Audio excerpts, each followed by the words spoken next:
Vâng, xin kính chào quý bạn và các vị. Chúng ta lại trở lại chuyên mục chứng khoán không ngắn được thực hiện bởi công ty chứng khoán Firetree. Các bạn có nhận ra anh hay không ạ? Chuyên gia Anh Ngỡ Mở chúng ta đã trở lại. Chào anh Tuấn Tú. Xin cảm ơn rất nhiều, lâu lắm rồi tôi mới được chuyên gia chào trong một buổi lên hình như ngày hôm nay. Trích ngang một chút về anh chuyên gia của chúng ta ngày hôm nay. Anh chuyên gia chúng ta là một thanh niên chưa vợ. Anh rất quan tâm đến mảng sản phẩm này và hôm nay là muốn giới thiệu đến các bạn một mã chứng khoán rất tốt và cũng là mã chứng khoán anh rất quan tâm. Thanh niên chưa vợ thì quan tâm đến gì? Vâng, hai tay trắng trơn các bạn. Xin giới thiệu với quý vị và khán giả, ngày hôm nay chúng ta sẽ nói đến mã P&G.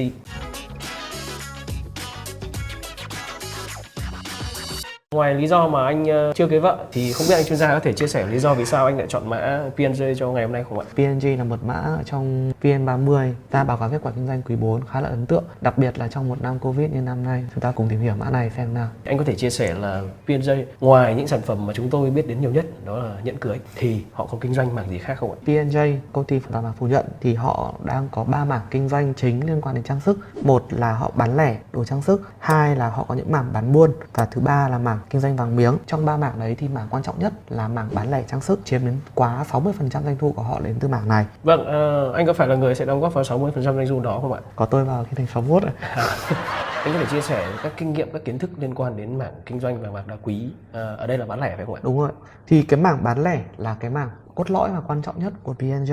Ngoài cái việc đóng góp đến 60% cái doanh thu của họ ra ấy, cái mảng này còn là một mảng có biên lợi nhuận cao nhất trong các mảng của họ và họ thường có những nhóm sản phẩm chính. Ví dụ như một số dòng nó có hàm lượng vàng rất là cao, cái nhu cầu của nó trong cái giai đoạn đầu dịch cũng khá là tốt bởi vì người dân vẫn có nhu cầu là tích lũy những loại tài sản mà có giá trị vàng cao thế. Cái nhóm thứ hai là những cái nhóm mà liên quan đến đá quý, kim cương các thứ thì cần rất là nhiều tay nghề của các cái thợ gia công, thì biên lợi nhuận của họ rất là tốt ở cái mảng đấy. Vâng, ngoài cái mảng thứ nhất là mảng kinh doanh vàng bạc đá quý bán lẻ, lúc nãy anh chuyên gia có nhắc tới là một mảng bán buôn và kiểm định các chất lượng và hàng hóa về liên quan đến vàng và đá quý. Cái mảng này đối với người tiêu dùng bình thường có vẻ là hơi xa lạ. Anh có thể chia sẻ thêm thông tin về mảng này không ạ? Đúng. Cái mảng bán buôn ấy thường là họ sẽ bán những cái sản phẩm trang sức vàng truyền thống. Họ phân phối cái đấy cho các cửa hàng vàng tư nhân trên cả nước. Cái nhóm mà bán lẻ mà qua cửa hàng chính của P&G ấy hướng đến nhóm khách hàng mà có thu nhập trung bình khá cho đến cao. Thế còn bán buôn này thì họ hướng đến nhóm khách hàng mass nhiều hơn. Còn cái mảng buôn bán vàng miếng có biên lợi nhuận khá là mỏng vì nó phụ thuộc rất là nhiều vào cái giá vàng thành phẩm trên thế giới. Ngoài 3 mảng bán lẻ, bán buôn và vàng miếng thì họ còn mở rộng kinh doanh ra một trong những mảng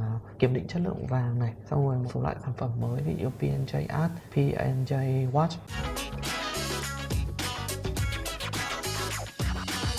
Vâng, anh có thể chia sẻ là điểm mạnh của P&G so với các đối thủ cạnh tranh là gì không ạ? Hiện tại một trong những lợi thế lớn nhất của họ là doanh nghiệp có cái thị phần rất là lớn ở trong cái phân khúc trang sức này, chiếm khoảng 30-35% thị phần và thương hiệu của họ rất là mạnh. Chuỗi cửa hàng của họ lan ra khá là rộng trên suốt 50 mấy tỉnh thành và trên 340 cửa hàng, và chưa kể là hàng năm họ phát triển số lượng cửa hàng rất là nhiều, mỗi năm trung bình khoảng 20-30 cửa hàng mới. Vâng, với đặc thù là một thương hiệu mạnh, nổi tiếng và rất quen thuộc với nhiều người, và ngoài ra đó họ có hệ thống cửa hàng cũng như là con người vận hành chuyên nghiệp như vậy, chắc hẳn là họ có nhiều thành tựu lắm phải không ạ? Đúng là để đạt được cái thành tựu ngày hôm nay và có rất là nhiều cái ấn tượng. Công ty này họ đã thành lập từ năm 1988 và trong nước họ đã đạt được rất là nhiều giải thưởng. Ngoài những giải thưởng về thương hiệu quốc gia thì họ còn đạt được những cái giải thưởng lớn của Đảng và Nhà nước như huân chương lao động này, huân chương độc lập. Đến năm 2009 họ đã được chính thức niêm yết trên sàn HOSE. Đây cũng là một trong những doanh nghiệp sớm niêm yết trên sàn và hiện tại họ là một trong những doanh nghiệp đầu ngành trên thị trường và lúc nào cũng full room đúng không ạ? Đây là về trong nước. Còn về ra nước ngoài thì họ cũng đã xuất khẩu sản phẩm của P&G ra rất là nhiều nước,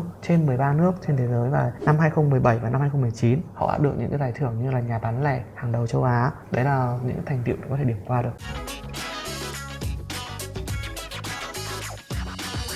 Vâng, đó là những thành tựu mà P&G đã đạt được. Thực sự thì họ cũng là một công ty khá lớn và thời gian xuất hiện trên sàn chứng khoán cũng thuộc là top những công ty mà được niêm yết đầu tiên. Tôi thì không có một cái thống kê chính xác ở đây, nhưng tôi nghĩ rằng là cách nhà mình không quá 1 km thì chắc chắn sẽ có một hiệu vàng. Chắc hẳn là cái sự cạnh tranh trong ngành này phải khốc liệt lắm, thì cơ hội của họ ở đâu ạ? Tôi thấy là cái cơ hội của họ, chúng ta nhìn góc nhìn dài hạn thì cũng rất là nhiều, bởi vì họ là một doanh nghiệp hoạt động trong mảng bán lẻ, mà ngành bán lẻ là cái ngành phát triển nhất của thị trường Việt Nam. Cái tiềm năng phát triển, tốc độ tăng trưởng của ngành bán lẻ luôn luôn là 2 chữ số trong rất là nhiều năm qua. Dù có thể gặp một năm của Covid nhưng mà 2021 này cái sự tăng trưởng có thể hồi phục lại rất là nhiều, bởi vì cơ cấu dân số của chúng ta có rất là nhiều người trẻ. Trong cái hàng tiềm năng của họ là trong cái nhóm ở độ tuổi từ 25 cho đến 40. Với cái dân số trẻ của Việt Nam thì những cái nhu cầu như kiểu là là trang sức cưới sẽ luôn luôn là rất là cao. Chưa kể là cái thu nhập của chúng ta đang tăng dần lên, cái lượng người có mức thu nhập ở trung bình và cao tăng lên ấy, thì cái tập khách hàng của họ cũng ngày một rộng ra. Đấy là cơ hội rất là lớn của họ. Đấy là chưa kể là hiện tại họ cũng đã nắm bắt một số xu hướng mới, tức là họ mở ra những cái mảng kinh doanh khác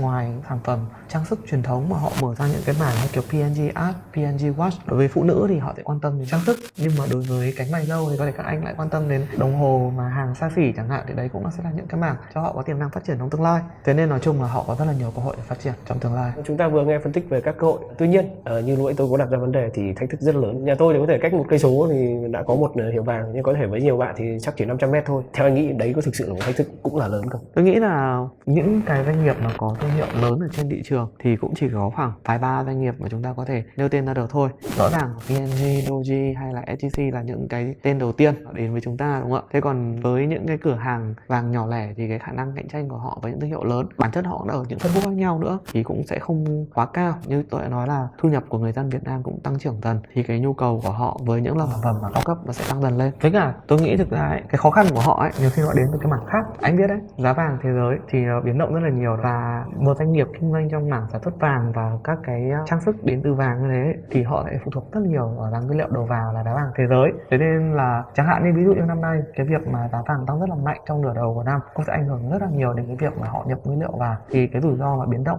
mạnh về giá vàng trên thế giới nó cũng là một cái rủi ro của họ. Thêm nữa, tuy là tôi vừa nói là mảng bán lẻ là cái mảng phát triển rất là mạnh của nền kinh tế, tuy nhiên thì cái phân khúc trang sức ấy lại là phân khúc xa xỉ ở trong cái mảng bán lẻ. Tức là nếu kinh tế nó tiếp tục mà khó khăn một thời gian dài hơn ấy thì cái mảng này có thể vẫn bị ảnh hưởng ít nhiều, bởi vì có thể là những cái mảng thiết yếu hơn thì nhu cầu sử dụng của người dân nó sẽ vẫn cao hơn là cái mảng trang sức. Vâng, anh chuyên gia nhắc lại thì tôi nhớ là một cái kỷ niệm khi mà chúng ta thực hiện cái việc cách ly, đầu tiên tôi nghĩ tới là mì tôm, chứ tôi không nghĩ mua vàng.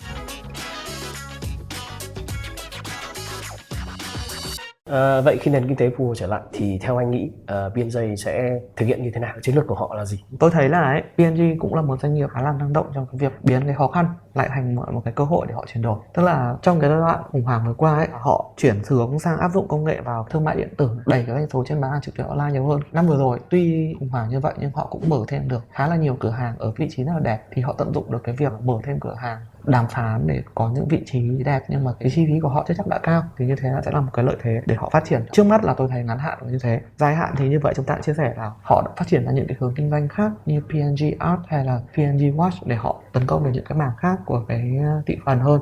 Gần đây là họ có một sản phẩm là Style by P&G ấy, có hướng đến cái nhóm khách hàng trẻ rất là nhiều. Vâng, với chia sẻ của chuyên gia chúng ta thì tôi có thể tổng hợp được rằng là trong ngắn hạn chiến lược của họ là làm tốt những gì mình đang làm, và trong dài hạn họ mở rộng hơn mảng sản phẩm, trẻ hóa và tiếp cận đến càng nhiều khách hàng hơn càng tốt. Tuy nhiên để đạt được những thành công như ngày hôm nay chắc chắn là P&G phải có một đội ngũ lãnh đạo cực kỳ sáng suốt. Họ đã làm gì, kế hoạch họ là gì, họ có những gì đặc biệt, chúng ta sẽ cùng theo dõi trong tập 2 nhé. Vâng, và các bạn đừng quên chúng tôi sẽ có clip tiếp theo, vẫn là chuyên gia của chúng ta đây, một người rất am hiểu về các loại vàng và trang sức trên thị trường. Hẹn gặp lại mọi người trong phần tiếp theo nhé. Đừng quên like và subscribe.